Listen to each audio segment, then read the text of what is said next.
సర్వశక్తిమంతుడువైన నా పరలోకపు తండ్రి, దైవజనుడు ప్రతి సత్కార్యమునకు సిద్ధపడి ఉండాలి అని సెలవిచ్చిన దేవా, ఇతరుల ఎడల మీ ప్రేమను చూపించడం, వారికి సహాయం చేయడం, వారి కొరకు ప్రార్థించడం, మీ వాక్యమును వారికి అందించే సేవ చేయడం, వాక్యానుసారముగా సత్యముగా జీవించడం, ఇతరులను ఆదరించడం, మీ చిత్తానికి విధేయత చూపించడం వంటి ప్రతి సత్కార్యమునకు నన్ను సిద్ధపరచండి.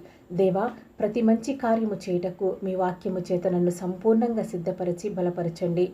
ఈ లోకంలో నేను చేయవలసిన ప్రతి మంచి కార్యమును చేయగలుగునట్లు నా హృదయాన్ని, నా ఆలోచనలను, నా ప్రవర్తన అంతటిని మీకు ఇష్టమైన రీతిలో మీ ప్రణాళిక ప్రకారము నిర్మించండి. దేవా, నా బలహీనతలను తొలగించి మీ బలముతో నన్ను నింపండి. మంచిని చేయాలనే ఆశ మాత్రమే కాక దానిని నెరవేర్చగల శక్తిని, పట్టుదలను కూడా నాకు అనుగ్రహించండి. మీ చిత్తానికి అనుకూలమైన జీవితం జీవించుటకు నా అడుగులను నడిపించండి. అలసట వచ్చినప్పుడు నన్ను బలపరచండి. భయం వచ్చినప్పుడు నాకు ధైర్యం ఇవ్వండి. నిరీక్షణ కోల్పోయినప్పుడు నాలో ఆశను నింపండి. బలహీనమైన ప్రతి సమయంలో మీ కృపతో నన్ను నిలబెట్టండి. సందేహం వచ్చినప్పుడు మీ వాక్యంతో నా విశ్వాసాన్ని బలపరిచి నన్ను స్థిరపరచండి.